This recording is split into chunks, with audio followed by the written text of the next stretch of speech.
Bonjour à toutes et tous, nous sommes début août dans les Alpes de Haute-Provence à 900 mètres d'altitude, dans un potager sans travail du sol. Et le soleil commence à pointer derrière les nuages après une grosse journée de pluie. Donc avant d'aborder le sujet du jour, c'est-à-dire les choux de Bruxelles, vous voyez, quand il pleut maintenant, hein, je l'avais dit, je le fais. il y a 2 ans, j'ai laissé ouvert les coffres tout le temps pendant l'été. Tout le temps, 24h/24, mais il y a eu quand même du dégât au niveau milieu et compagnie. L'année dernière, je fermais tout le temps, c'est-à-dire que je fermais la nuit et dès qu'il pleuvait, mais du coup j'ai dû un peu arroser, ça m'a donné un peu de taf. Et cette année donc j'ai décidé de couper la poire en deux, c'est-à-dire qu'en fait, je ferme la nuit pour qu'il n'y ait pas de rosée dans les coffres. Et j'ai décidé de fermer à partir de début août, dès qu'il pleut, alors que j'ai laissé ouvert tout le mois de juillet, quand il a plu, même des grosses averses, très grosses, même voire violentes. Mais là maintenant c'est fini, donc vous voyez, voilà, aujourd'hui il a plu toute la journée, et j'ai fermé les 4 coffres qui contiennent des tomates. Celui-ci aussi est fermé, celui-ci aussi est fermé, et enfin le dernier, qui est là, il est fermé aussi. Voilà, c'est pour vous montrer le côté extrêmement pratique et versatile, diraient les hommes de marketing, des coffres. N'est-ce pas ma pépette? Eh oui, exactement. Alors, on va parler maintenant des choux de Bruxelles. Donc on les a fait dans plusieurs coffres, hein. Dans celui-ci, dans celui qui est au fond, là-bas au fond, hein, on ira voir tout à l'heure. Dans celui-ci, ouais, j'en ai fait pas mal. Hein. Après, moi, j'ai toujours peur de perte. Donc voilà, pour mes tests, j'ai besoin d'avoir beaucoup d'endroits, quitte à en avoir trop. Parce qu'au niveau des pertes, après, on ne sait jamais. Là, il y en a encore. Oui, ma fille. Et là, il y en a encore. Voilà. Donc, ils sont plus ou moins avancés. Hein. Vous voyez, il y en a qui dépassent pas encore des coffres. Dans celui-ci, par exemple, ils sont plus récents. Hein. Et puis, dans les 2 du fond, c'est les 2 plus anciens. Donc, vous avez celui-là, qui est bien fourni. Et vous avez également celui qui est là-bas, où les choux de Bruxelles dépassent allègrement le haut des coffres, et que je ne ferme plus, du coup. Donc, eux, ils sont arrosés, et pouf, tant qu'ils en peuvent, même si dans le lot il y en a qui sont plus récents, bien entendu, au niveau du semis ou du repiquage, que les autres. Je me suis rendu compte que j'avais quelques images des repiquages, donc je vais vous les mettre. Donc je sais pas si je vais laisser les commentaires, parce que du coup ils sont décalés, ils n'ont rien à voir avec la vidéo d'aujourd'hui, mais c'était sympa d'avoir les choux quand ils étaient tout petits, tout petits dans les tubes. Donc on va se faire un petit repiquage de choux. Il est temps qu'ils aillent en terre, ceux-là. Alors le principe est toujours le même. Cling. Il pleut tout le temps. Un jour sur 2, voire tous les jours en ce moment. Donc ça pousse. Oui, c'était le moment. C'était le moment depuis un moment. Attention, ça c'est quoi? A priori c'est pas de la mâche, mais on sait jamais. Allez, cadeau. Cadeau.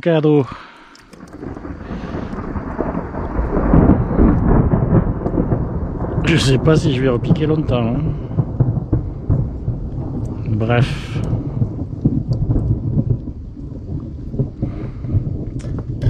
Voilà.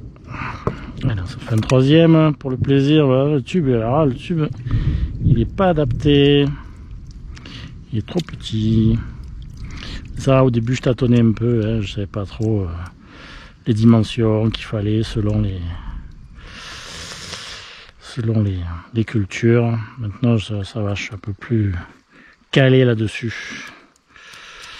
Je suis un peu plus calé. Bon, je vous fais grâce des 3 autres, mais je vais les faire quand même, moi. Juste pour vous montrer, vous voyez que il y en a qui ont bien profité de la pluie. Ils ont été mis il y a quelques jours, hein, seulement. Hein. Mais ding, ça a jumpé. Vous entendez le tonnerre, ça va pas tarder à dégringoler. Un autre ici. Bah écoutez, moi je suis pas spécialiste, hein, donc je sais pas du tout ce que ça va devenir. Mais c'est une drôle d'histoire quand même, les choux de Bruxelles, parce que au départ, je les avais semés un peu tard. Donc en fait, certains sont montés en graines. Vous les voyez là, hein, par exemple, les graines encore. Faut que je m'en occupe de celles-là. Et sont montés en graines, donc on m'a dit arrache tout, d'autant plus qu'il y avait des tomates dessous, donc arrache tout, c'est mort. Bon, alors je me suis dit, arrache tout, ça me faisait un peu chier quoi. J'ai dit au moins ça fera de l'ombre aux tomates cet été, et puis je vais couper les feuilles du bas, et puis voilà quoi. Ce qui fait que pour pas mal, pensant qu'il n'y aurait rien du tout, que tout allait monter en fleurs, je me suis mis à couper les feuilles du bas. C'est ainsi que sur certains, vous avez carrément, ils sont tous déplumés les machins. Vous voyez celui-là par exemple, mais fous-moi le camp de là toi. Oh. Ouais, l'avantage d'avoir des coffres où il y a des trucs qui cannent pas, c'est que, pousse-toi, c'est que, voilà. Donc celui-là qui est un peu entouré de liserons, là j'ai carrément déplumé quoi. Hein, alors moi il devrait être plein de feuilles, mais bon bref, j'ai tout viré. Et pour pas mal d'ailleurs, j'ai beaucoup viré, regardez celui-là aussi, hein, j'ai beaucoup viré, il est très... Tout ça j'ai tout coupé. Alors par contre, et puis je me suis rendu compte après coup que, en fait, tous ne montaient pas en graines. Aïe aïe aïe, heureusement que j'ai pas tout arraché. Comme on me l'avait conseillé. Et on m'avait dit que c'était foutu. Non, tous, alors ne me demandez pas pourquoi, certains sont montés en graines, en fleurs en graines, et certains pas du tout, alors qu'ils ont été semés au même moment et qu'ils ont eu le même régime. Hein, voilà, entre celui qui est ici et celui qui est là, c'est les mêmes, hein, c'est le même moment, voilà. Et celui-ci semble devoir me faire des choux de Bruxelles en bonne et due forme, alors que l'autre a fait des graines. Allez savoir pourquoi. On va s'approcher un peu des autres. Hein, voilà. Ah, ça bourgeonne, alors espérons que ça va pas se développer en feuilles.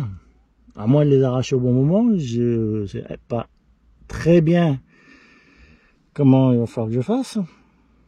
Enfin, quand je dis comment il va falloir que je fasse, bien sûr, je sais comment les arracher, mais à quel moment, le moment opportun, alors que je surveille, mais bon, c'est pas pour tout de suite, hein, bien sûr.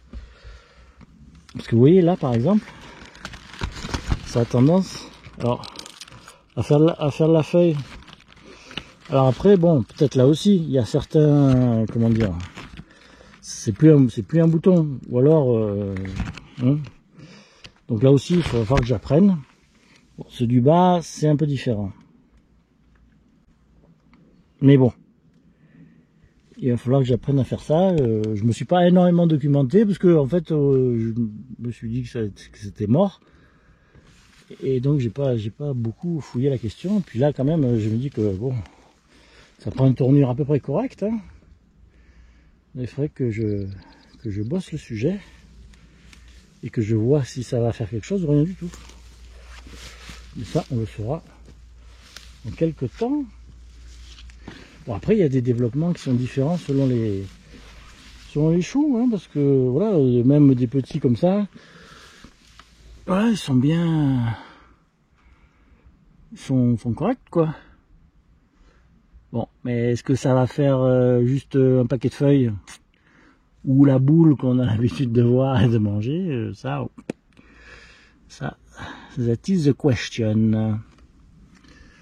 Voilà, après, bon, bah, il y en a qui sont moins développés. Là aussi, c'est un développement léger. Bon, c'est pour cet hiver, c'est pas pour maintenant, hein, donc je m'en fous un peu. Voilà. Donc, en fait, ça c'est long aussi. Chez nous, c'est long, il fait froid. Donc ça se développe sans doute pas aussi vite que pour les autres, puisque ça a un an, hein, il date d'un an. Hein. Et il y en a, voilà, ils sont encore, c'est encore tout pitchoun.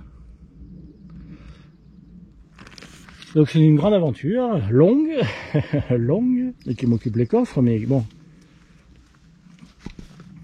qui n'en demeure pas moins passionnante. Alors là, vous avez un grand exemplaire, mais voilà, ça commence à pousser, mais c'est petit, quoi. Là, il y en a d'autres qui sont plus développés. Bon, enfin, on va attendre.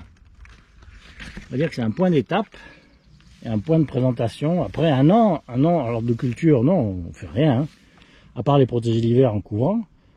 Bon, le seul problème, c'est qu'est-ce que ça va donner au niveau du développement, là, des semaines qui viennent, parce qu'on est déjà en août. On va commencer à regeler en septembre. Et donc, il va falloir recouvrir, un peu tout abîmer. Bon, c'est pas gagné, hein, quand même. Hein. C'est pas gagné, même s'il va pas faire moins 15 au mois de septembre et d'octobre, voire même de novembre.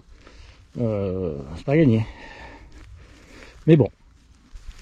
Disons que ça pousse, ça se développe, et que ça prend une tournure, on va dire, favorable au premier degré. Voilà. Alors là, dans celui-ci, du coup, j'ai complètement laissé tomber les tomates, il n'y aura plus que du chou ici, hein, terminé.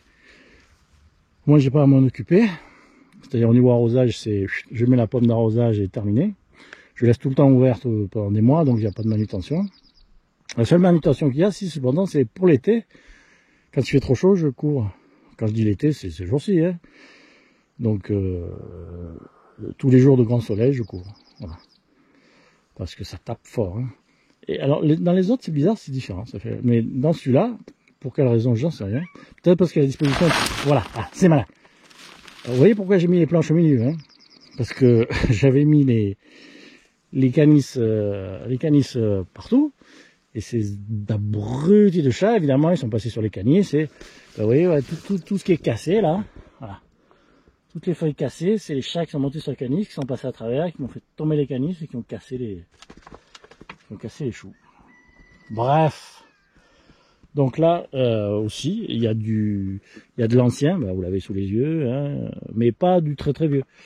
De l'ancien et beaucoup de repiquage. Puisque tous ceux qui étaient dans les coffres où il y avait encore des tomates, je les ai virés. Et je les ai repiqués ici. Alors c'est aussi l'avantage des tubes. C'est que vous prenez le tube, hop, vous enlevez tout, et vous remettez le tube ailleurs. Voilà, ils sont tous en tube, hein, c'est chou. Donc, et ça c'est super, quoi, parce que ça vous permet de repiquer une plante qui est déjà développée, quoi. Et tous ceux que vous voyez là, les petits, ils étaient tous ailleurs. Et dans des dimensions comparables. Même le plus grand, c'était celui-là. Voilà. Celui-ci, là. J'ai tiré le tube. Je l'ai repiqué là. Enfin, je l'ai réenfoncé là, on va dire. Il a mis une bonne dizaine de jours à se refaire quand même. Hein. Il a fallu l'arroser. Hein. Il a un peu la tête en bas tous les jours. Hein. Et puis finalement, vous voyez, il s'est bien remis. Voilà. Donc c'est un des autres avantages des tubes. Vous voyez, mon principal prédateur, moi, cette année, c'est pas la limace, c'est lui, là. Allez, on va aller chercher. Ouais, c'est ça. Et elle boit dans les... elle boit dans les moules. Voilà, je vous aujourd'hui. Alors, on va rentrer là-dedans. Comme ça, au moins, je comptais pas y rentrer, mais... Ah oui, c'est malin, hein. C'est malin. Allez, viens du milieu. Hop, on dégage. Je vais faire un peu d'exercice parce qu'il faut passer sous. Et j'en vire, hein, j'en ai viré un ou deux, mais eux par contre, eux ils bouffent. Hein. Eux ça bouffe, hein. C'est pas les limaces, hein. Les limaces ça bouffe un peu, mais à côté c'est rien. Mais eux quand ils attaquent une feuille, oh pauvre de nous. Allez hop, dans la pampa. Donc voilà. Encore là il y a, alors parmi les feuilles qui sont un peu cassées là. Du chou en développement, du chou de Bruxelles en développement, à voir. Là encore, hein, moi, je dis toujours, on ne juge le jardinier que dans l'assiette. Tant que c'est pas dans l'assiette et que ça a bon goût, c'est du zéro. On va attendre, on va bien voir ce que ça donne au fil du temps, si ça fait des feuilles, juste de la feuille supplémentaire. Comme dans celui que je vous ai montré tout à l'heure, et qui m'inquiète, hein, forcément, hein, parce que voilà, si ça devient des trucs en feuilles et que je peux rien en faire, ça me foutrait un peu les boules. Si ça reste compact et que ça fait un petit chou, comme on a l'habitude, enfin un petit chou, une petite inflorescence, plutôt comme on a l'habitude de voir, c'est-à-dire bah, ça, un truc voilà, comme ça, bien groupé, quoi, j'ai envie de dire, ou comme celui-là, bah là ça ira. Bah oui, là juste à côté j'ai une limace, mais j'en ai très peu. Très peu.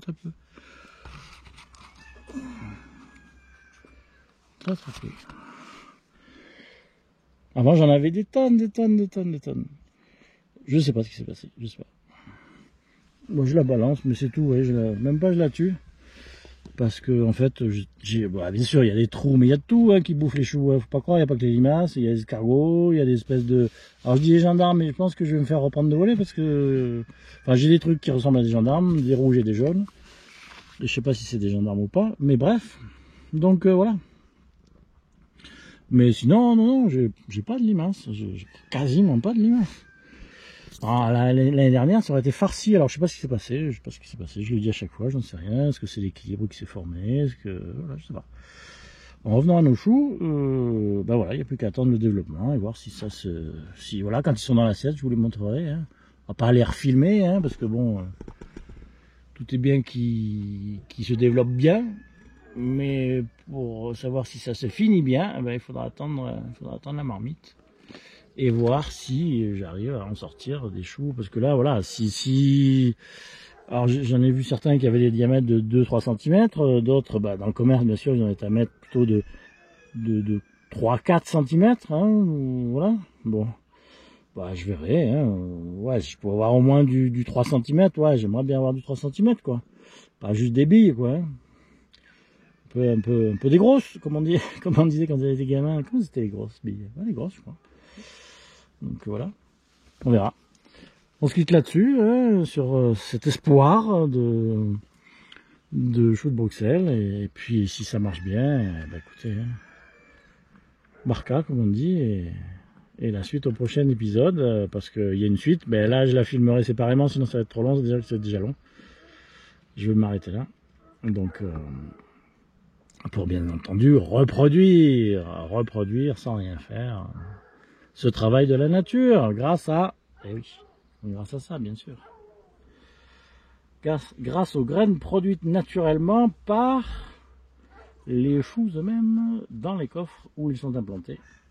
Mais ça sera l'objet du prochain épisode. Allez, salut!